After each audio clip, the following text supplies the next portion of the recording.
when we're in survive mode and we're barely making it through the day and we're struggling, what we want to do is like take every online course, read every book. We're trying to just like dive all in and go all in. And I just want to be better today. And we talked a lot in the previous videos about how that's just not a sustainable reality, that we need to take time. So I'm excited to talk about Strive, but I don't want you to skip ahead to this. So if you're in Survive today, just know that if you jump to this too fast, it will probably overwhelm you and fizzle out and may even add to the trauma that you're already experiencing. Yep. Welcome to Returning to Us podcast, the podcast where we help people who help people. Burnout, stress, disconnection, we've all been there. But what if there was a way back to balance? Here at Five Ives, we blend cutting-edge research with practical strategies to help you move out of survival mode into clarity, calm, and lasting resilience. Hey all, welcome back. If you're just joining us, we're going through a series where we're walking through all 5 stages of the 5 Ives. Last time we focused on the revive stage. Episode before that was the survive stage. Today is our stage number 3. We are going into the strive stage. We talk about trauma care and really how to heal from hard things that have happened. But really, whether you've experienced trauma or not, these are really helpful things to understand and know, because as we go through difficult things in our life, at some point you will probably feel like you are in the survive stage. And we talk a lot about how to get out of that.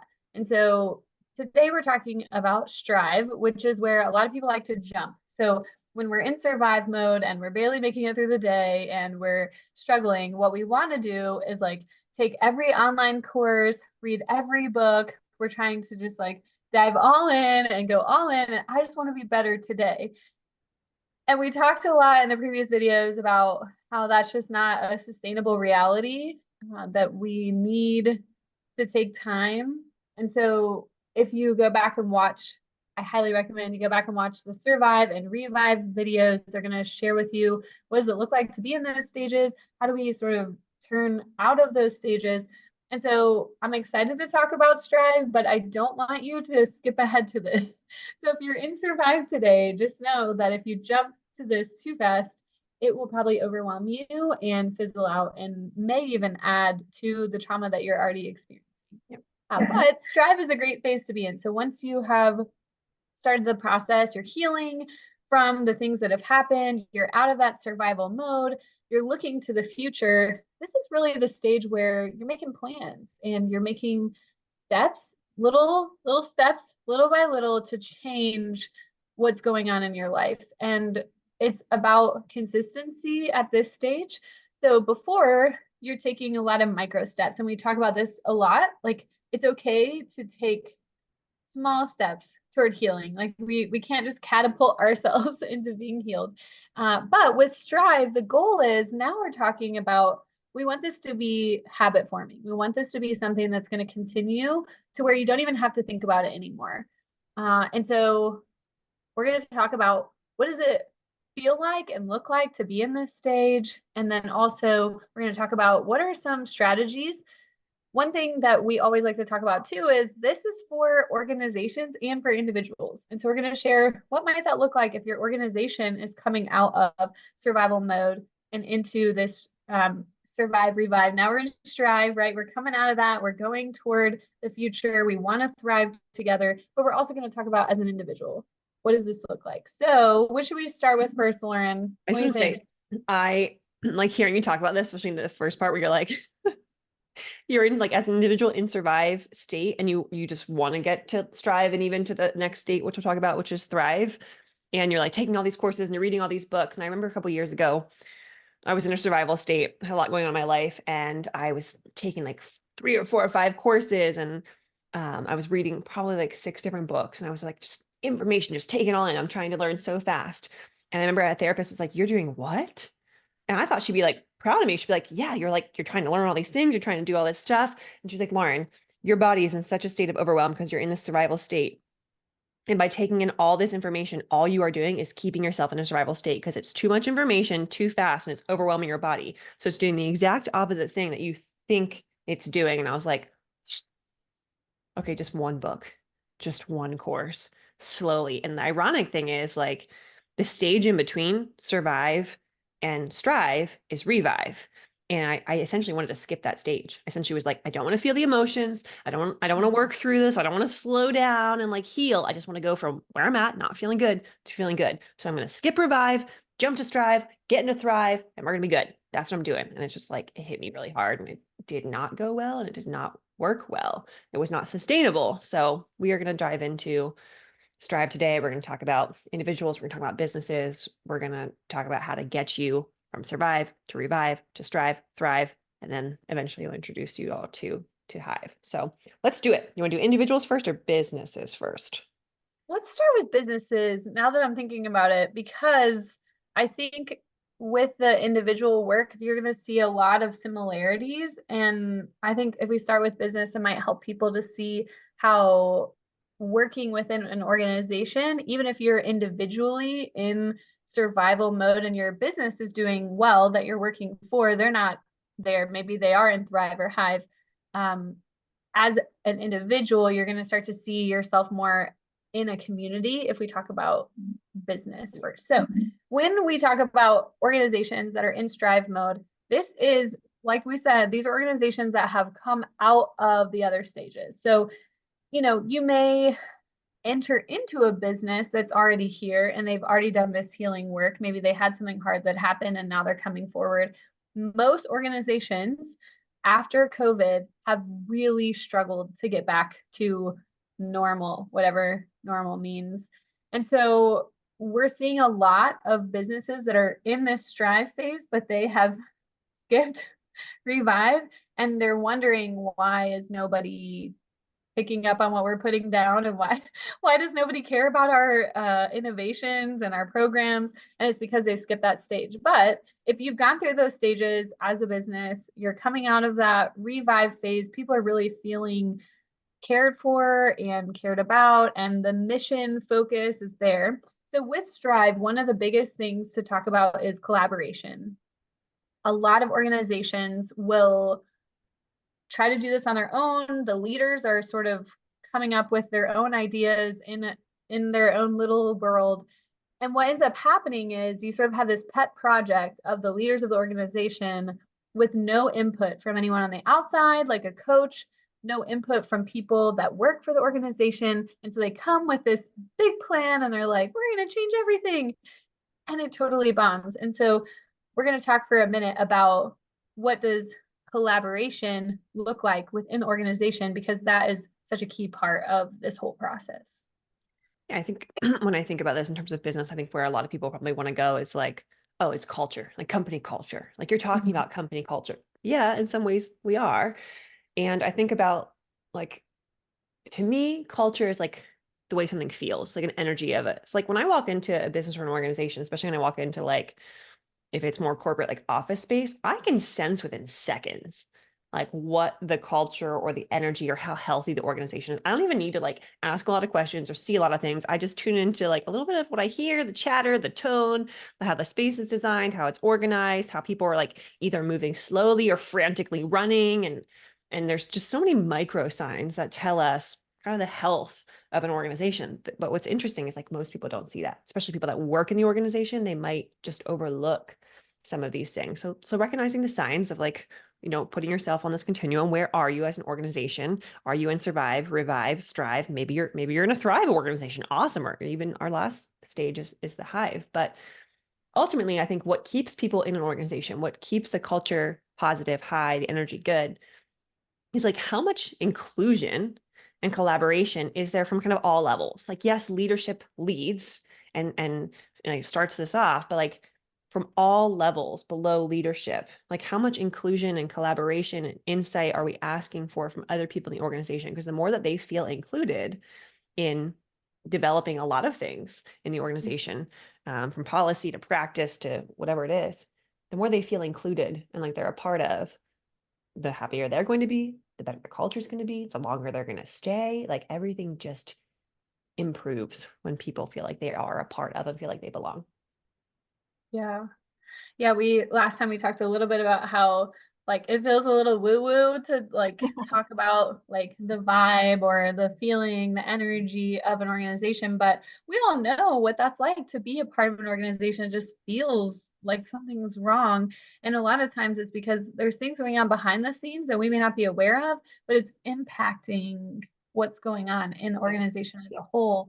And that culture is so important.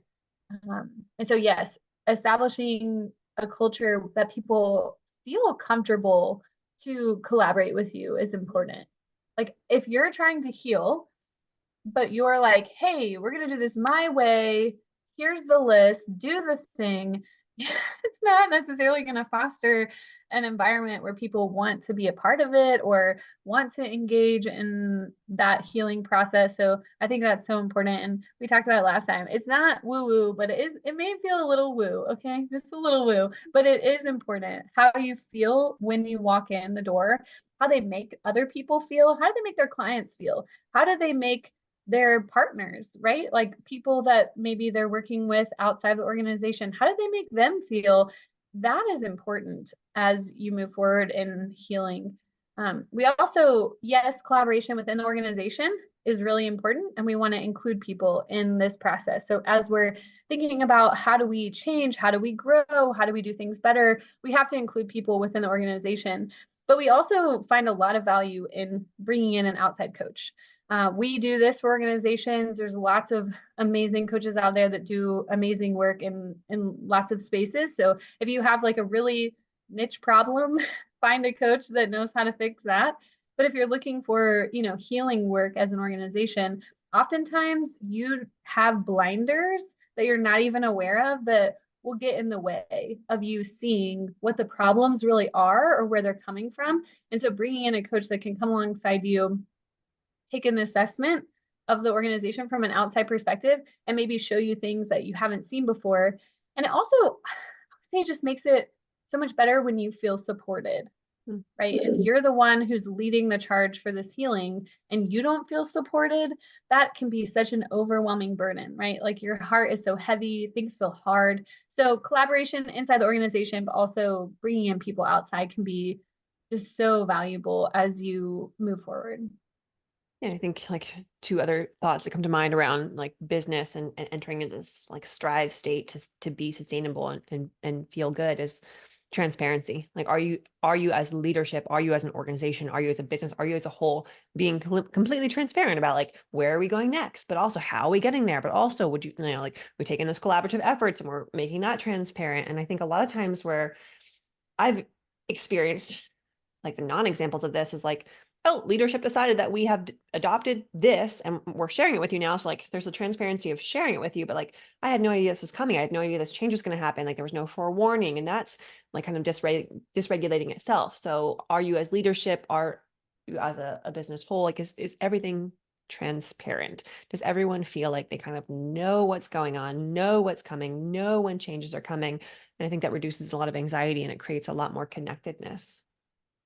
We recognize there are certain organizations where changes have to happen quickly as a result of maybe like legal policy change or a funding change. Like we know a lot of federal grants are expiring for some of the people we work with right now, and they're scrambling. They're trying to make changes quickly. And I think it's okay sometimes if you can't give those types of forewarnings because of like there's something that prevents you from doing that, but you need to be transparent throughout the process. So as soon as you know there might be a big change coming, letting people know, hey, we're making this decision. We know that we can't necessarily include everyone in this process, but we want you to know we're keeping you in mind. We know the struggles that you're having. We've heard the issues that this is going to cause for you, and we're going to do everything we can to try to mitigate those.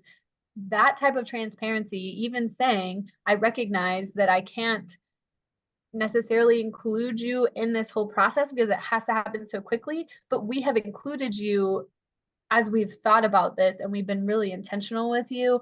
That can go a long way to restore trust. So we're not saying, everything has to be slow for this to be great. We know that sometimes changes have to happen rapidly and you have to make quick decisions. But if people don't feel like you thought about them in it, or they don't feel like you care, then it just makes them feel like you don't value them as an employee, which is going to create tension and put you guys straight back into survive mode because people don't want to be there. They don't want to show up to work. They don't care about their job. You see a lot of quiet quitting right now where people are showing up to their job, but they're not doing any extra. They're not putting in their all anymore. They're just doing the bare minimum to get their paycheck.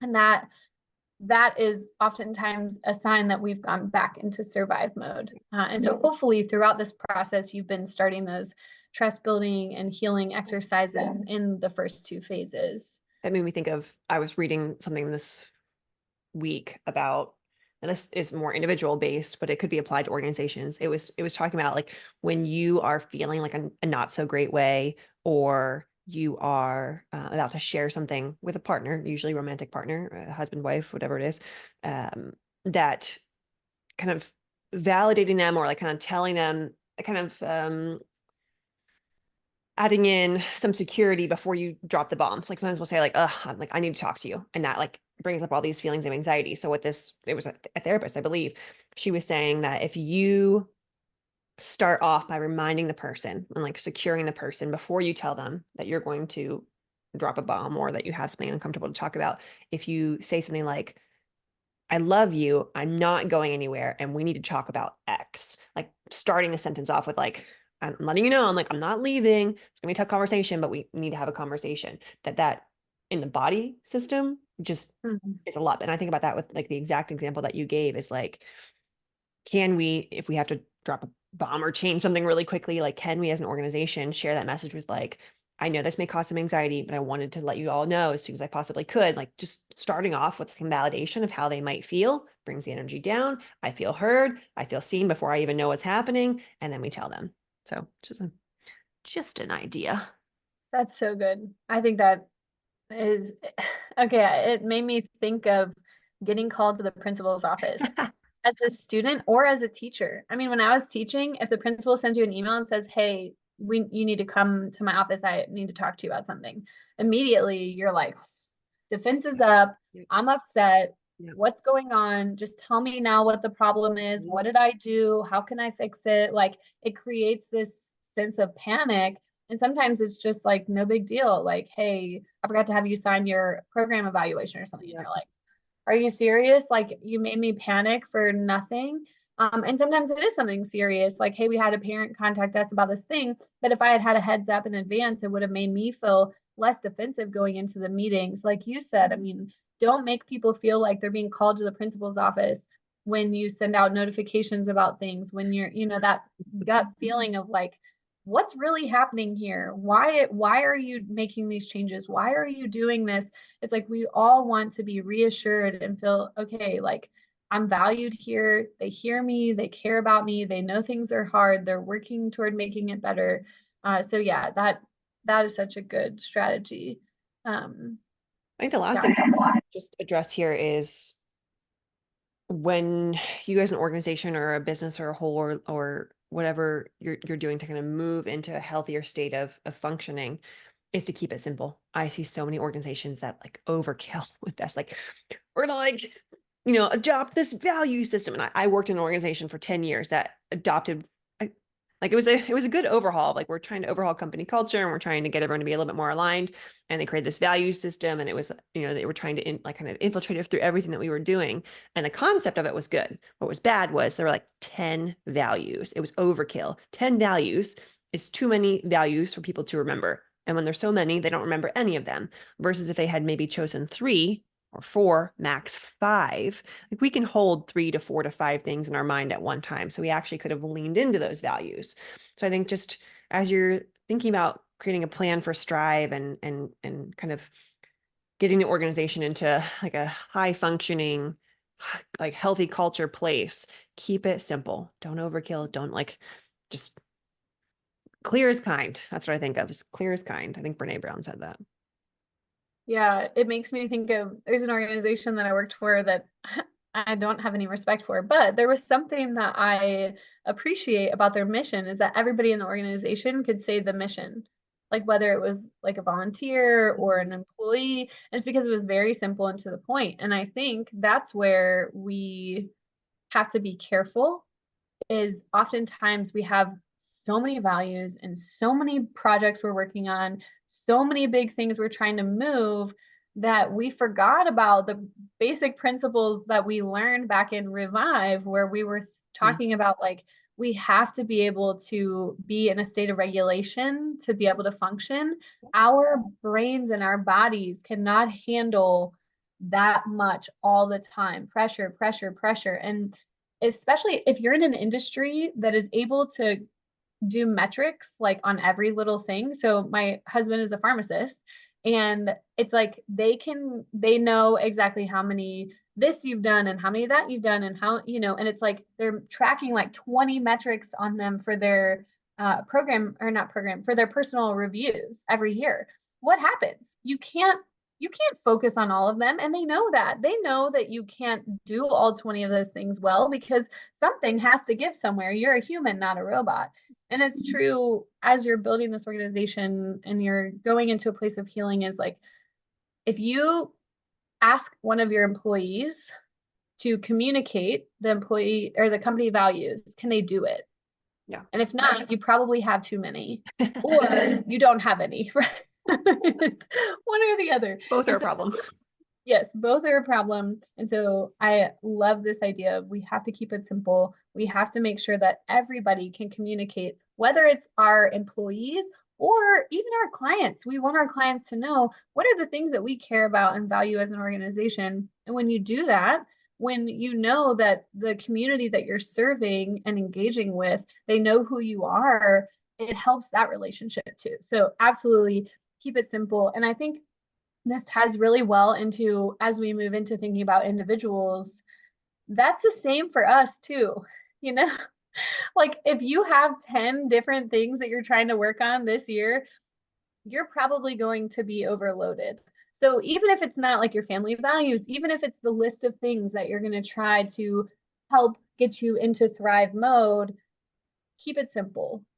Don't try to drink enough water, go to the gym 3 times a week, eat completely healthy, read to your kids every night, sleep 8 hours a day, right? Like all the things you're supposed to do. If you try to work on those all at once, you're done. So come up with a couple that are sustainable that you can actually do, and then take those steps toward actually putting those into practice. And as you get, let's say you pick 4 or 5 for this year, once you get in a rhythm with those, you can certainly add on something else. But if you haven't been doing any of these things and now you think you're just going to do all of them at once, it's going to be intense. Yeah. My perfectionistic people, my perfectionistic leaders, check yourself. Because this is probably you. But I think about, for me, like when I started moving into the strive state, when I finally accepted, like, I'm not just going to blast through Revive and probably just completely skip it. I was like, okay, how can I make these practices as an individual sustainable? Like I really want them to be like, I want to be able to like practice them every day and not feel like it's like a thing on the checklist. I want to integrate it into my life. So I really started to think about, okay, if it's habit-based, if it's routine-based, like, can I start to pick like one area and can I start to embed it with like something that already exists? Or can I like take a little micro step with it? So, like, here's an example. I was diagnosed with autoimmune disorder. I had to cut out gluten and dairy because they're highly inflammatory foods. And I thought about that as a whole. And I was like, no cheese, no bread, no pizza, no, like, and I just started thinking about all the things I couldn't have. And it put me right back into not even just Revive, like I went all the way back to survive state.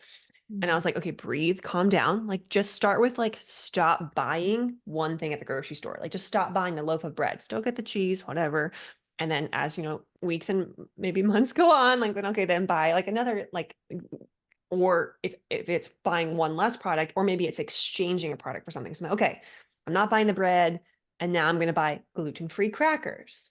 Okay, next I'm going to drop one of the 2 cheeses. Like, and I just, it took like 3 years to get there. And my strive state took a long time to implement, years sometimes, depending on what it was. And that's okay, because now I feel much, much more secure in those practices.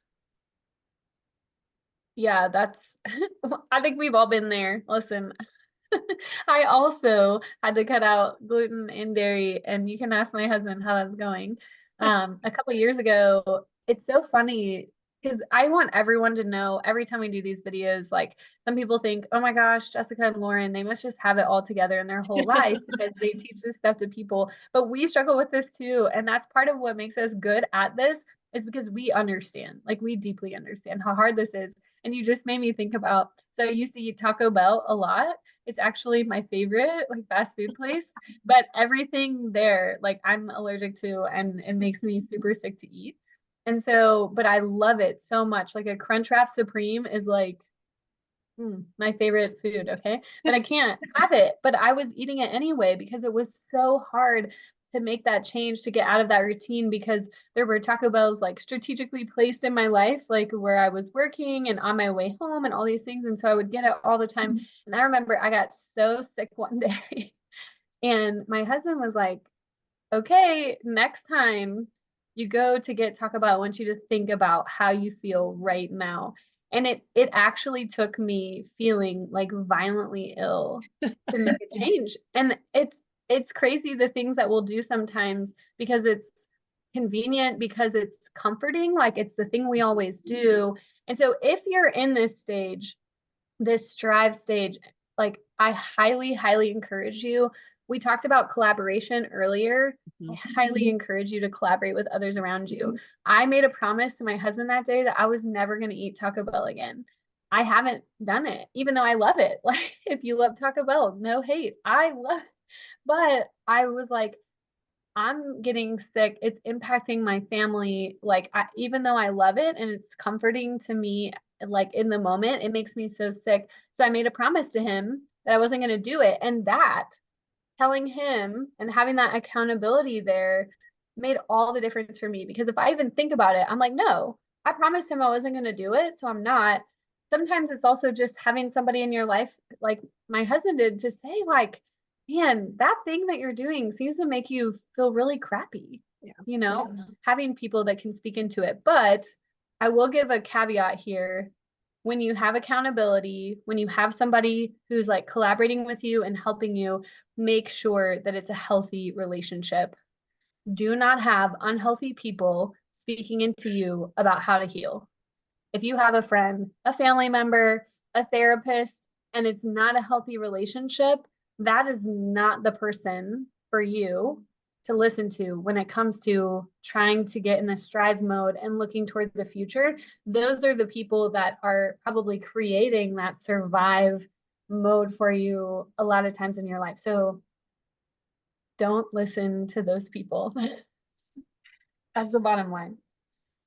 So I know we kind of talked a little bit about this with like dropping things or adding things or swapping things, but like one of the biggest things, whether it's business or individual, is like keep these things realistic and make sure you have some like micro goals that are realistic, tiny goals. Don't make these big, massive, I used to call them BHAGs, and I usually create like one BHAG for a year. So it's big, hairy, audacious goal. Like it's good to have some big, hairy, audacious goals. It is not good to have like 5 of those for every day of your life. Like that's unrealistic, unattainable. Just not good. It's not good. So how can we like create SMART-based goals? And if you aren't sure what a SMART goal is, search a SMART goal. It's basically just a goal that you think thoughtfully about, that is truly attainable, that you can measure, like something that you can actually say, yes, I achieved that. And think about, sometimes SMART goals, especially organizationally, they're kind of big, they're kind of lofty sometimes, but they can be micro. So when we're talking at the individual basis, we're talking about creating teeny tiny micro goals that maybe collectively across weeks and months and maybe years achieve that BHAG. So just thinking about that, when that comes to mind, I think of 2 quotes, and these are both by someone named Jim Kwik. Jim Kwik, brain expert, basically teaches people about habit forming and memorization practices, but he says 2 things, and I think these are so applicable here. Too much, too fast won't last. And this is what remember I was saying about like, I'm in survival. I want to get to strive and thrive. I'm just going to skip revive. I did way too much too fast and it didn't last. Slow down. Too much too fast won't last. The other thing that he says, and this is where I'm saying like, keep the SMART goals, micro goals, and realistic, is he says, yard by yard is far too hard, but inch by inch is a cinch. So tiny little steps, that's what's going to get us to the end goal. Like that's what's going to create the neural patterning and networking that's going to secure us and make it habit forming and make it lifelong and make us feel good, versus if we do make that big jump and we go yard by yard, it's like a shock to the system and then we can't keep up with it. Yeah, it makes me think about people who have a lot of weight that they're trying to lose. Mhm. And we always want like the fast thing, right? Like the thing that's going to help Yep. us right now today. But I think when it comes to, healing our bodies, healing our hearts, it's all very similar, right? And sometimes people are successful at losing a lot of weight really quickly, and they go 100 pounds down in 1 year and they never gain it back. But if you ever watched that reality show, oh my gosh, what was it called? The And one you're where they talking about, lost all the weight and they had the trainers that were like, yeah, go, and whatever. And they would lose like 100 pounds really quick. And it was all super exciting. Most of those people actually ended up gaining the weight back. There's only a few that didn't. Yep. But part of why is this: they didn't have those micro sustainable goals where they were changing their lifestyle, changing what they were eating. They like went all in really quickly, and it didn't necessarily talk about what was going on in their heart. You know what I mean? I know for me, like I have some weight that I need to lose because I probably eat too much sometimes because I'm like, it's comforting, or, whatever. Like there's all of these reasons why I'm like, oh, this food is more delicious. I really love chocolate. And Mhm. so I am working, and this is something like, I think it's not just about weight loss. This is like healing in general, is like, what is causing me to go to that? Like, what is causing me to make those choices? When we don't heal, when we don't do the healing work that we need, what's going to end up happening is, even if you lose that weight, even if you go and you do all the things and you do that TV show and you go lose 1 million pounds, Biggest Loser, That's what that's it it. was. Yep. That's what it is. Even if you got on that show and you lost all the weight, if you didn't address why you were going to food, or why your hormones were out of whack, or why the weight gain happened in the first place, if you're not addressing those things, you're just going to go right back to where you were. And the reason why I use this example is because it's so relatable to so many people, that this is the reality of healing. If we are just trying to shove ourselves into Thrive and we move as fast as we can in that direction, oftentimes we're skipping the reasons why we were where we were in the first place. So if you, for example, experienced trauma as a child, and that's why you're feeling in survival mode right now, sure, you can learn some like meditation techniques and do all this stuff and whatever. But what's going to happen is, if you haven't healed from what's causing you to be in survive in the first place, Mhm. whenever something difficult happens, where are you? Yeah. You're back in survive, Yeah. right? Yeah. But we talked about this, Lauren, like when we have done the work, it's not that there's never struggles. Mhm. It's not that your brain doesn't ever go back to that place where you were. We've all experienced that. Something really hard happens, a loss, another trauma, a difficulty. But it's that when you've done this work and you've set up these micro practices, you can begin to come out of that much quicker. You don't go into quite as dark of a place. You don't stay there as long. That is progress. And that's what we're talking about, is this slow change over time, organizationally or personally, to where you're creating systems in your life where when those bad things happen, you're not just going to crumble into a puddle and be there forever. Yeah. I'm sure that people are going to listen to this and be like, that's not true. So and so this, or, there are certainly, when we're looking at this continuum, there can be like anomalies, and there can be outliers. And I think that there maybe are people that can possibly go through some of these stages fast. And I think that those people are in like a mindset space or lifestyle space that they can kind of get support with Survive, Revive, and Strive. Like they have a lot of support around them that are helping hold them accountable and helping them learn the practices, and they have the time and the resources to kind of do it all together. So it does become sustainable for them because they kind of have like invested in that, and it worked for them. Most of us can't work at that speed. also like scientifically, like neural networking, we're talking about like this is like nervous system regulation, emotional regulation, like neural networking in our brain, like the way your brain is wired. So when your brain has become wired to be in a survival state, like scientifically, you can't go from survival state into Right. strive, thrive, and hive. Like your body needs time to create new neural networks, break the old ones, and it's like scientifically, it's just not done. But again, like if you have the support and you really invest and you have the time and the resources, like yes, there could be people that fall outside of the realm of like going slower. But I also would think about like with the biggest losers, like in that situation, like are the people really learning the practices that are losing all this weight? Or are they just riding the coattails of someone else that already has the, like someone else that's already in Thrive or Hive? And yes, like neural networking can like mimic this person that's really successful and really doing well. So like the person's kind of like riding their coattails and like kind of adopting the other person's practices. But when the other person goes away, that's when they fall back because they didn't really ever truly adopt the practices. They were just riding on someone else's practices. So being mindful too of like what's really yours, what's really theirs. Like, am I sustainable by myself on my own? It gives me Yeah, and it wasn't realistic, right? Like they're in this environment where they have right, no access to like bad food that, right, right. causes inflammation in their body or causes weight gain. They have no Yeah, sugary foods, they have no yeah, whatever. And they don't have to go to work. Like they're just yeah, like working out right. all day and doing this work, and that's not realistic in life. And it made for great reality TV, and we love to cheer for them. We're like, yes, like look at them go. And it inspired so many people to lose weight that was causing pain in Yep. their body. It was weight that they're carrying around all the time on their muscles, their joints. They're not feeling well. It was inspirational, but what people didn't realize was it wasn't sustainable. And Mhm. so I think being mindful of that, even as you're engaging with content, even content like ours, right? What is realistic for you in this season of your life? I have 4 young children. I'll tell you right now, like I'm not doing anything crazy right now. I'm not implementing any crazy 10-step plan in my life. Like we're micro stepping it over here. But if you're in a season where you have more time and you have more resources, like be audacious with your goals, but keep in mind what do you have time for. And another thing that you said that really like it hit me was when you were talking about this and you're saying like having these big audacious goals, right? This is so important. You should have some crazy goal. Like that's a good thing, actually. You are capable of so much. Like, I don't care how much hard stuff you've been through. I don't care how much trauma you have, how much, emotional baggage or whatever you want to call it that people would say that you have that holds you back or doesn't know. You are capable of big things. And we want to see you get there.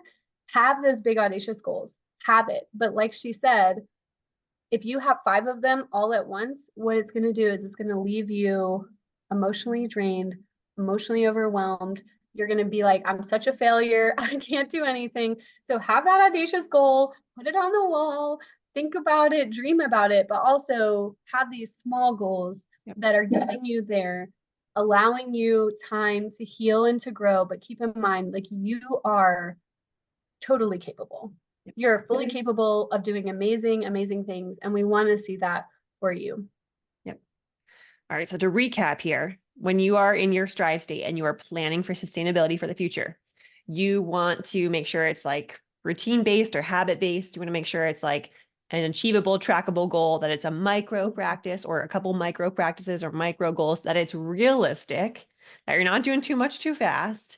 And if we're talking about like organizationally, are you including others? Are you collaborating? Are you being transparent? And are you keeping it simple? Like just a few things to keep in mind as you're kind of in your survive state, planning for your thrive state. And we'll talk about that on the next episode. We'll just thrive. Yeah, if you like this content, if you're like, man, this speaks to my heart, subscribe below. Let us know, where are you? Like, as we've been going through the series, do you feel like you're in Survive? Are you in Revive? Are you in Strive? Do you think you're in Thrive or Hive, which we haven't talked about yet? Those are coming. But yeah, drop below. Let us know, where are you right now? And how's your heart feeling in this season? And we'll see you next time.